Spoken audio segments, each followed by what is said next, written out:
Hey guys, welcome to BP, the Bible Perspective. Question for God. Why are you ignoring the evil done to black people? This is the question that's echoed by a lot of people. A lot of people are asking, why did slavery happen? Or why did God allow slavery to happen? Why do people get away with evil? Why hasn't God delivered black people? Why does the world hate black people? And this is part 2 of a response from a dear sister who wrote me a letter expressing some of these sentiments. And I wanted, with her permission, I'm unpacking this letter and giving what I feel is a biblical response to some of the feelings she is expressing in her letter. Now, before we get into it, please like and share this video. And subscribe to BP, the Bible Perspective. And as always, if you have a thought or comment, add it to the comment section below. All comments are welcome. Now, this is part 2 of the letter. I'm going to jump right back in it. Obviously, I'm not going to rehash, part 1. It is up on YouTube, so you can get that. But let me get this. Okay, let me bring the letter up. And all right, so again, I'm not going to start from the beginning. I just want to read one sentence here that to me kind of sparked it. It says, not understanding why God has not moved on the behalf of black people, ADOS in particular, and why our suffering does not appear to have an ending. And as I said from the beginning, again, you go back to part 1, you can get further detail on that. I think it's a matter of perspective, how you are looking at the world, looking at suffering, looking at everything in the world. It's a matter of perspective. I want to skip down to where we left off, and I want to kind of go back over this, and let me read it. It really, really bothers me that God, according to his word, views Israel as the apple of his eye and plans to come to their aid even after they have rejected his son for more than 2,000 years. Yet we who have upheld his name until recently, for over 4 centuries of the worst brutality known to man and inflicted in a so-called Christian country, receive nothing and nothing. And again, to me, this is a matter of perspective. What do we mean by receive nothing? I'll come back to that. Let me get back to Israel for a moment. Israel is the apple of God's eye in this respect. Think about the world harvest. Think about the world harvest. God harvesting the world. Okay, so the entire world, and there are different aspects of that. The nations, the people. But then think about Israel as the nation. They are the first fruits of God. Now let me use a farmer analogy. Now I'm going to again say, let me apologize, I'm not a farmer. But let's suppose a farmer who has, millions of acres, or is harvesting a million of acres. And so let's say whatever the harvest is, and I'm going to say, let's just say fruit, for example. And let's say, for example, apples. So let's say he's going to, with this harvest, expect to get 1 million bushels of apples that he's going to sell, going to make a lot of money. But one of the things that he might do is gather what they call the first fruits. And that first fruits is out of that harvest that he's going to, that he received from his fields, his trees, and sell to the nations or whatever and make money. Well, the first fruits would be, let's say he's going to get 1,000 bushels, and he's going to bring those 1,000 bushels home to his family. The workers will pick the best fruits for that, and when you bring them home, they can do a number of things with them, right? Can them, make apple pies. The kids can just eat, bob for apples, right? All kinds of things he could do with them. They are to be enjoyed by the family. Well, as God is harvesting the world, Israel is the first fruits. And understand that God has planned, that he had prophesied, thousands of years ago, that prophecies have yet to be fulfilled. Now, when you say that he's coming to the aid of Israel, even though they have rejected his son, that is true, but also understand the work that God is going to do in Israel when he comes. In other words, he's going to do a mighty work in them, and that yet has to come. But I also want to say that keep this in mind, and let me bring up this verse of scripture here. Let me find it in Galatians chapter 3, because see, we have a greater promise than Israel. You know why? Remember that first fruits I said? Well, remember I also said that he brings the first fruits home to the family, and the family enjoys the first fruits. So while I would say don't look at how God treats Israel or even how Israel responds to God, you have a greater inheritance and promises in God.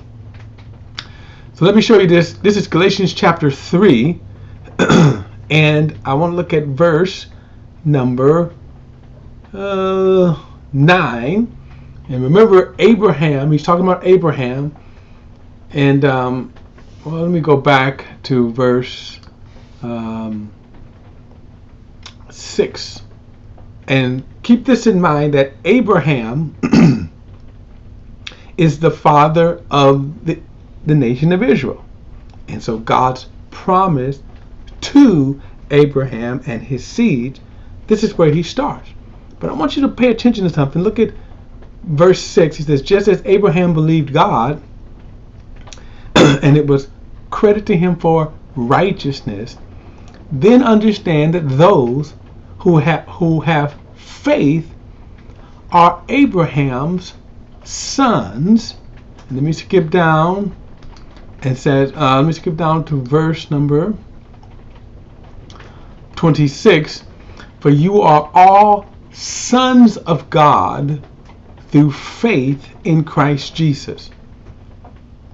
And then verse 29, and if you belong to Christ, then you're Abraham's seed and heirs according to the promise. Now the reason why I'm bringing this out is because while you're looking at the nation of Israel itself, keep this in mind. If you have faith in Jesus, you are an heir of God, a joint heir with Jesus Christ.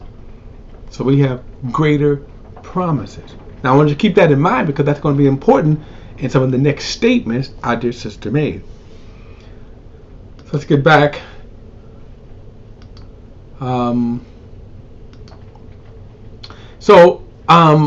There's still a work to be done, yes, in the nation of Israel, but however, what God is doing today is a greater work in all people.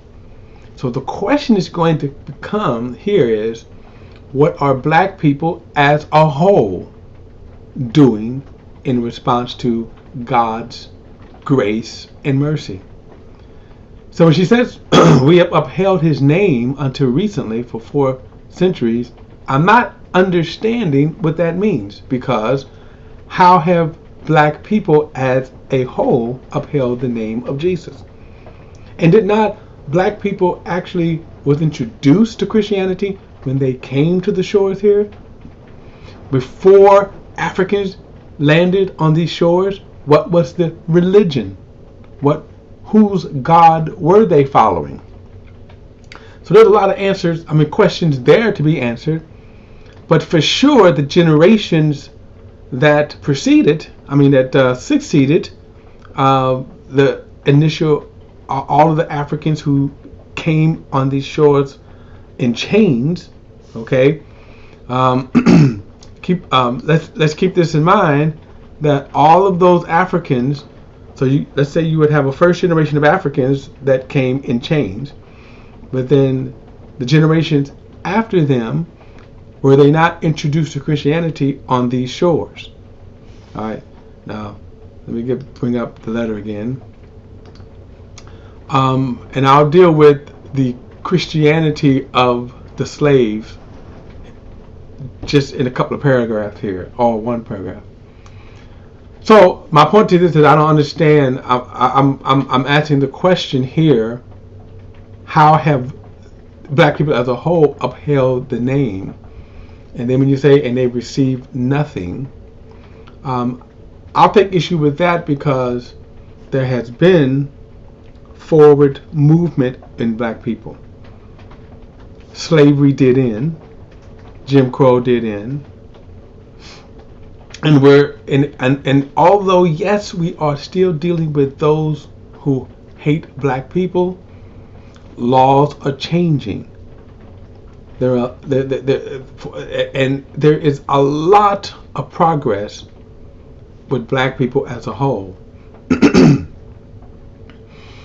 So she said, I see us falling off every day, and I wish I could just worry about my own self, and that's it. But I literally can't. Furthermore, I don't believe the Christian walk was meant to be as most white evangelicals portray it. I got mine, you got yours.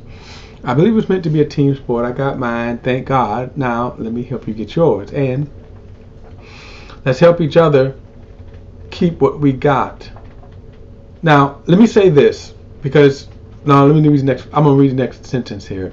When I listen to white evangelicals talk, I can't help but wonder, why am I busting my A trying to live holy if they are going to be able to just waltz in having eaten from the fat of the lamb for over 5 centuries in the Americas, and longer than that worldwide, while still being unapologetic about the damage they've caused worldwide, especially as pertains to black. They do not represent the Jesus of the Bible, yet they seem to find great favor with God. Again, this is a matter of perspective. So let's go back to looking at some of the things that she says right here. One, not all whites feel this way. In other words, not all whites, okay, have the attitude of, they're unapologetic about what had happened. In fact, of course, looking at the whole argument of critical race theory is really, if you think about it, it really is coming down to, I think, people overemphasizing or stressing something, okay?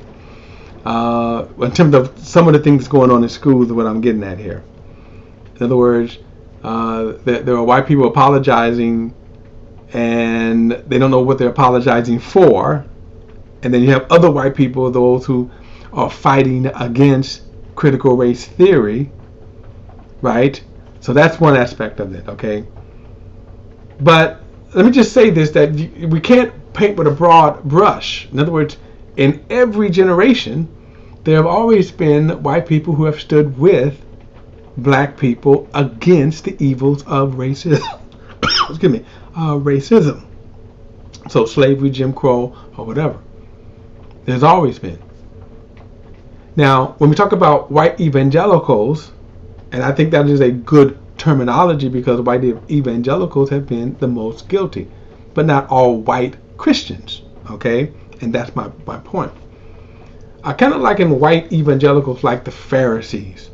And if you kind of go back, the Pharisees were a group of religious people that, one, God didn't even install. It was the Roman government about 160 years before Jesus was born.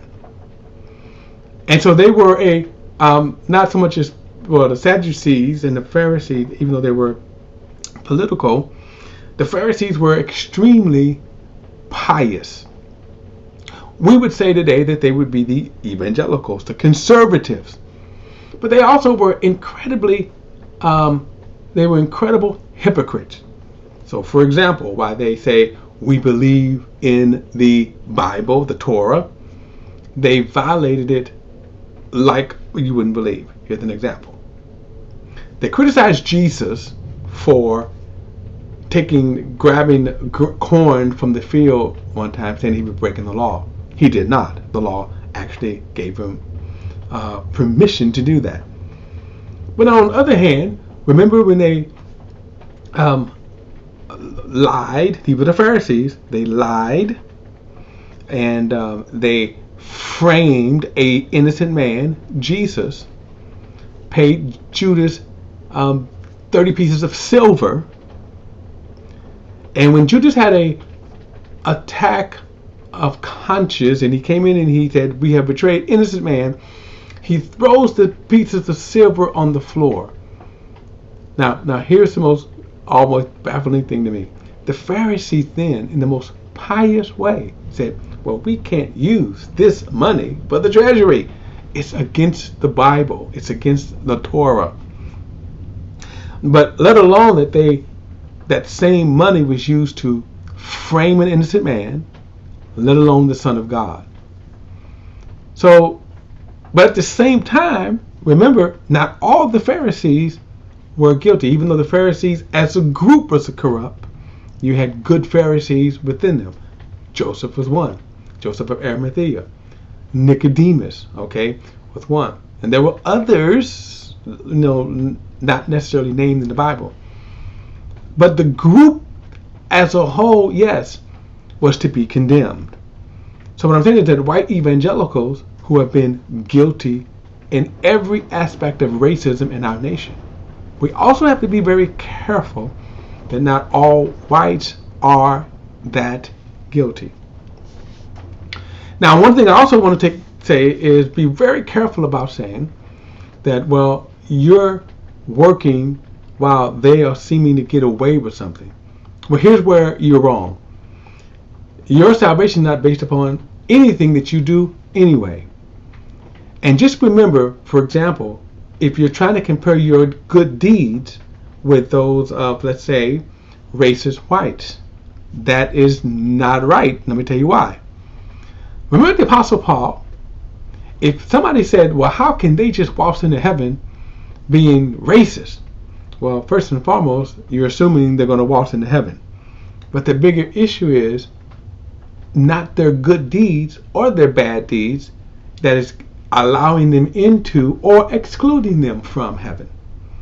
Remember, it is rejecting the gospel. And we're all sinners. See, you may measure them on even being racist, but do they believe in Jesus Christ? But be very careful about that, because it's not so much as how you will be able to say, well, God, you're not fair for letting them in. Because God's going to say, well, okay, here's the spotlight on you. And when it comes to sin, keep this in mind. Which sin is greater to God? Adam only ate fruit that God commanded him not to eat, and it caused all of this curse, all of the stuff that we're talking about even now. Remember the Apostle Paul, he was a Pharisee, which means he was following a false religion, one that God never set up. He hated Christians. And had not he met Jesus, right, he would have died and went to hell. But he was very astute, very zealous for the law. He followed the precepts of the law. But he hated Christians, tortured Christians, forced them to blaspheme Jesus. So why was he full of such hate when the Torah commanded him, which he knew, to love your neighbor? It shows that, yes, while he was zealous for God, he was also not following God. Now, somebody could have said, how could Paul just waltz into heaven? Well, he didn't, right? He came to Christ and then suffered himself. My point is, let's be very careful about saying that I'm busting myself or I'm working very hard and it seems like these people are not. Be very careful about that, because no one gets into heaven by any kind of good deeds that they do. Now, as I said, I believe that there's a lot of religion, and especially Christian religion, especially, and let's keep it, what we're talking about here, that white evangelicals, I'm not their judge, but the question would be, are they saved in the first place? Now, yes, they're following a religion, but the fruit of their walk, if you hate, and be careful of the hate that, and blacks have to be careful about the retaliatory hate. Whites have done this, so we hate them, okay? Because again, we're all condemned under sin by God, all right? So let's be very careful about that, because it's all by the grace of God. And yes, I'm thinking about a guy that I've seen who he was on 60 Minutes. He was a black man, and he has several Ku Klux Klan uniforms, okay? And what they were is that they were uniforms that ex-Klansmen gave them after talking with him and spending time with him. And they would, confess the evils of being a part of the Klan. They would leave, and as a result, they ended up giving him those uniforms, and he was showing them off. See, here's the point. We don't know how a person's walk is, what kind of, how God is dealing with them. And I leave that judgment up to God. Okay? All right. Let's bring up the letter again and continue. So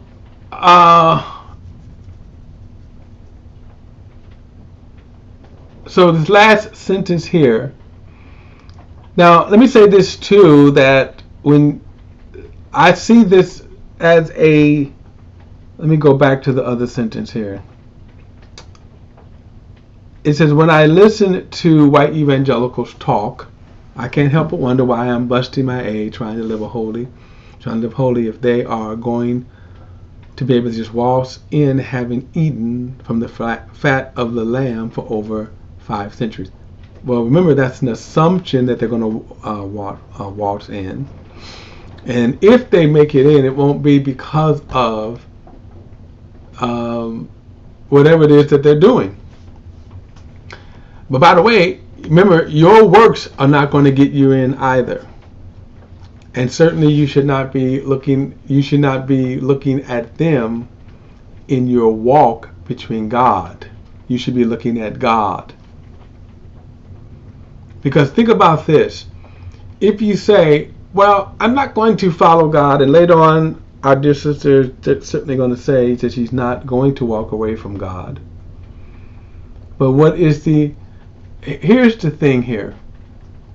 And this is kind of an interesting illustration, and that is this.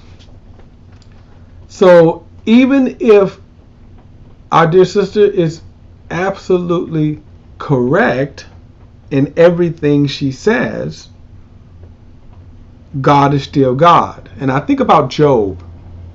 And think about this, the book of Job. Job, by God's opinion, this is what God said about Job. He is a righteous man. He has not done any wrong. And yet God allows Satan to destroy Job. Now here is the interesting thing now. You go back and you read the book of Job. Job, it's a lengthy book, I think 42 chapters. The first 2 chapters where you see Satan destroy Job's life. He was a wealthy man, he had children, and God allowed it. God sanctioned it. Then you have the conversation between Job and his friends, and basically Job's friends were trying to get him to say, you had to do something wrong. You had to sin for this to happen to you. Okay. Well, Job got to the point where he began to say, well, if God was here, I would ask him. I would ask him, God, why did this happen to me? What did I do wrong? Job even could have said, I busted my A, okay, to make sure I was right. He offered sacrifices on the behalf of his children in the event if they cursed God unknowingly. And why did this happen to me? So Job could have said that, right? And he was saying that I want to plead my case before God. Well, God showed up in chapter 38. He said, Job, we're going to have a talk. The presence of God changed that. And Job says, I'm good. No, God says we're going to talk. But here's the thing about this. Chapters 38, 39, 40, and 41, God never explained himself to Job. Basically, God says, I'm God, so tell me, I'll answer your questions if you can tell me when did you create the universe? When did you lay the foundation of the earth? When did you create this creature or that creature? But he never explained himself to Job. In the end, he blessed Job. He restored what was taken from Job. But he never said, this is why I did this. Can you understand, Job? But God never did that because he's God. Let me also say that there's a lot of things we don't know. There's a lot of things that we're not privy to. Okay? Let's bring the letter up.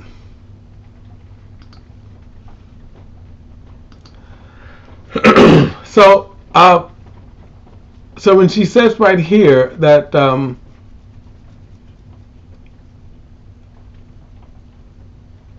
they'll be able to, whilst having eaten from the fat of the land over 5 centuries in America, then longer than that worldwide, while still being unapologetics about the damage they've caused worldwide, especially as pertained to black.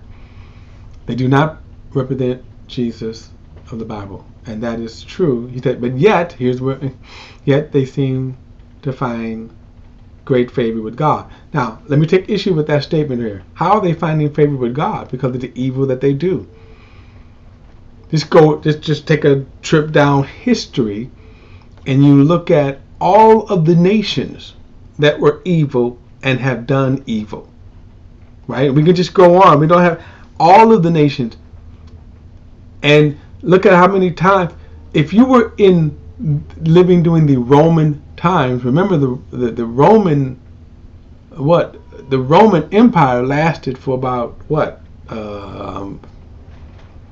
I'm trying to think, 5 centuries or something like that. So it kind of at any given time you could have said, where is God with the Romans, right? Same thing with Babylon. Same thing with almost any nations. The Syrian nations were so evil. They were so evil. It was said that entire communities, villages would commit mass suicide rather than face him because the Assyrians were brutal, evil, torturous. There was a story in the book of the book of Judges, where these raiders just came and they saw this country who was living nice. This country was just, life was perfect in there. But they had no allies. They were far away from any other city. And the raiders go, oh, we can get that. And they destroyed this peaceful town. Now, why am I saying this? Sin is the driving force as to why the world is so messed up. It started with Adam. Okay. All right, let's bring the letter back up. Okay. He says, I know I'm supposed to lean out on my own understanding, but I don't understand why we haven't been delivered and why such humongous burdens have been placed on us. Here's my answer to that. What do we mean who? If you're saying black people as a group, and then I would say in some respects it is a slow movement, but it is moving. Slavery ended, Jim Crow ended, Right now, if black people wanted to have other Tulsa, Rosewoods, and all of you look at all of the hundreds of massacres that happen. Well, we could actually do that now. Black community could do that now. But we also got what? We have a problem with the black community. But the reason why we can have another Tulsa now is because times have changed. Tulsa had the government itself against them. They would not have that today. You're not going to have, unless you have insurrectionists, but then you would have the United States government. That's changed, and that's my point. So, and then when we say, have we been delivered? So as a group, okay, if you want to look at that, but have we not been delivered in Christ on the cross? All right, says, anyway, I've determined not to walk away as I did before. That is that is a dangerous move, I know well, and thank God. And by the way, I think it is okay to feel this way, even though the conclusion, thank God, like you say, she's not walking away. And I think it's okay to have these questions. There's no condemnation there. He said, that said, I find no comfort in the word. Excuse me. Now, I would push back on that because you should find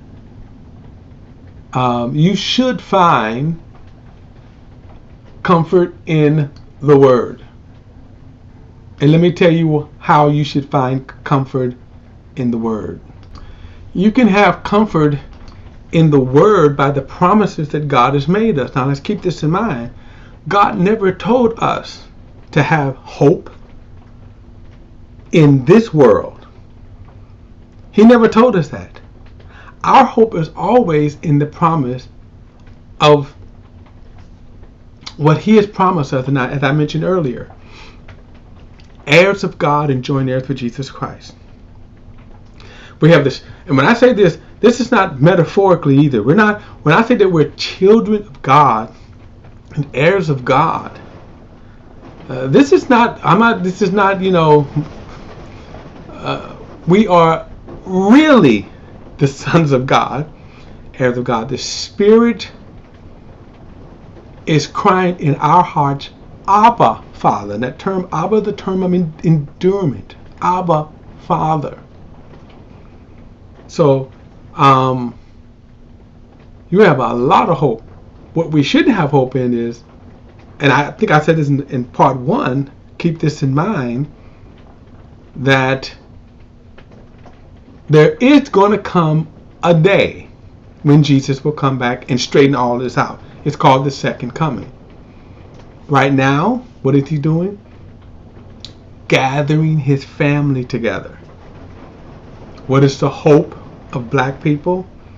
Not in a whole community or but even though black people are prospering this, but what God, the promise to all men, and that includes black people, is being a part of His family.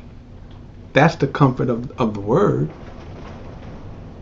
And so bring back up.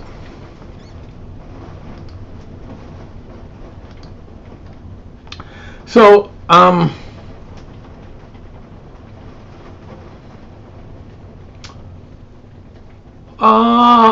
he says, that said, I find no comfort in the word. We literally are a culture forged by brutality, hatred, and violence. Absolutely true. And we did a really extraordinary job of being peacemakers, forgiving and turning our suffering into wellspring for others. Yes, that's absolutely true. Yet this country still hates us. And I'm going to say some in the country hate us, not all. And it's very, it very much appears our God does not vindicate us despite His saying He fights for the oppressed, the fatherless, and the foreigners. Again, matter of perspective. Keep this in mind that in the Roman world, Slavery ended because Rome ended. Slavery ended in America because, and I'm going to say, I believe God, through the Constitution, was able to end it, despite that half the country fought against it. Jim Crow happened 20 years later after the ending of slavery for another 100 years. And through his word, that ended. So we live in an evil society, and that's the point. Yeah, there are people right now that will put us back in chains if they could. Chains if they could. Think about just on personal levels right now that everyone has to be careful. There's sex trafficking right now, and that's illegal, but you have people still doing it. It is illegal to rape, and yet people are still raping. It is illegal to murder, and yet people are still murdering. We live in a sinful world.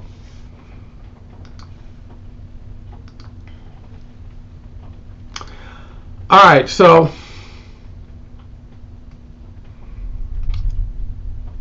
a couple of weeks ago, I began walking into a popular gathering spot in my city, a man-made lake, giving out Bibles, trinkets, and encourage people to seek God while I would not be moved from beliefs of the main tenets of Christianity. If someone were to confront me with why does your God allow black people to suffer, I wouldn't have an answer for that. And saying he chasing those whom you love just won't cut it. Now that's true. Whoever would say that last phrase is certainly a misquoting of that. But I hope I've given you some answers or perspective. You know, how to look at that. In other words, why does God allow black people to suffer? Why does God allow sex trafficking? Why does God allow murder? And then here's the thing too. The question, right? The question assumes that God isn't doing anything about it. See, this is what I'm saying. A lot of times we don't know, we don't have all of the information that we can say, here is a complete knowledge of the situation. What is God doing? Whether you know that or not, see, and that's my issue. We don't have all the information.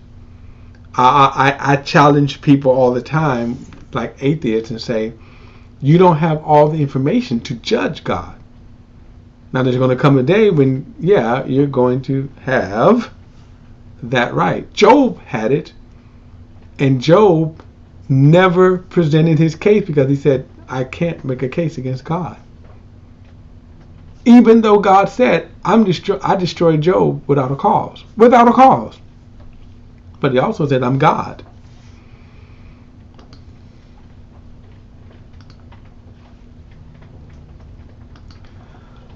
All right. Let me read this last section here, and then this is the second response. She says, I'm convinced there's something very peculiar about us, ADLS. I don't think the Hebrew Israelites are right, but they're not all wrong either. It just doesn't make sense for us to endure what we have for 400 years and counting, carrying other people's burden as our own, making our suffering into a wellspring of others, and yet everyone hates us. Well, that's just sin, I think. Worst of all, we now have a generation of young adults that have been indoctrinated to believe that everyone else has suffered just as much and that our situation is not all unique. That is true, and one of the things, I encounter them all the time, and I will, and as you know through my videos, I confront them, especially on whether it's YouTube or Facebook. And the interesting thing about that is that they never respond. When you ask them intelligent questions, they don't respond. Is that this perspective has been driven by both the conservative and the so-called liberals through the people of color crap, multiculturalism, conservatism, and the blatant misrepresentation of the gospel, absolutely true. As a result, there are many, if not a majority, of young non-immigrant blacks who actually disdain or even hate black people. There's some black people. There's some black immigrants who also hate black people as well. And I would say this, that I would clap back by saying this: how is your nation that you come from? How is the continent of Africa? How is the continent of China? Europe, Asia. We can go on and on. This does not mitigate our own personal responsibility, but these are intentional strategies both to dismantle our culture and to ensure that we remain permanent underclass. Now, this is true, but again, it is changing, and keep this in mind, not all. Now you have immigrant blacks from failing nations, some with 1,000 years or more head start, talking about how American blacks are lazy and we have wasted opportunity, etc. Why aren't we doing as well as them? Well, again, keep this in mind. They come from nations. Why did they come from those nations? How are those nations that they come from? Yes, they can take advantage of certain grants, certain things that are made available for immigrants, but it doesn't mean that they represent even the whole of their nations. And by the way, that's why they're here, right? And my clap back to them would be, okay, tell me about your nation. I just can't help but believe that Satan is throwing everything he can at us because of something about us we just don't understand or know about as of yet. And I'm going to say, what military leader, knowing they have limited time, would keep attacking a particular group with such ferocity unless it was a stronghold? Of course, we really aren't anymore, but, okay, ... and she finished that. And let me just say this about, as a black people, again, black people until they come to Christ, are just as sinful as everyone else. So, whatever the sinful reason, okay, keep that in mind, it's the sinful reason. Okay, and again, we don't have all the answers. And again, there's the greatest answer for black people is Jesus. And I don't mean that to be kind of, but they call it Christianese, but that is true. As I said before, if you were a Roman citizen, Roman slaves never got out of slavery. The only time slavery ended in the Roman Empire is when the Roman Empire fell. So there were people who never ever got out of slavery. We are moving forward, but better than that, the gospel is moving forward. And as I said, we have a better hope based upon better promises. Our future is great no matter how we suffer. The worst that could happen is in this earth. I am so excited about our heavenly hope. I am. Because, no matter how we may think things could get better, right? There are all kinds of sinful things happening. I know I'm of the age that my body's constantly changing, right? When I think one thing is good, some of you all may or may not know, I was involved in an accident, right? This scar here is part of the result of that accident. And while I can ask and say, wow, God, why didn't you stop that accident? By the way, I don't even have any memory of it. But I can say, why didn't you stop it? Because I felt it. Here's what I am grateful for. There was a good Samaritan that was there that found me on the side of the road and called 911. I didn't experience broken bones, internal bleeding, brain damage, paralysis. See, there's a lot to be thankful for when I could focus on why did it happen, because I don't know, especially since I can't remember. But anyway, I hope that kind of really answers some questions. And I'm not saying that all of the answers that I gave is satisfying, but I'm hoping that it gives a perspective that we can say, let's look at Scripture and say, hey, get a kind of a better bird's eye view. Anyway, that's my hope. Look, guys, that is my perspective. I would love to hear your opinions and thoughts. Add them to the comments section below. All comments are welcome. And don't forget to like and share this video and subscribe to BP, the Bible Perspective. Next time, I'll see you then.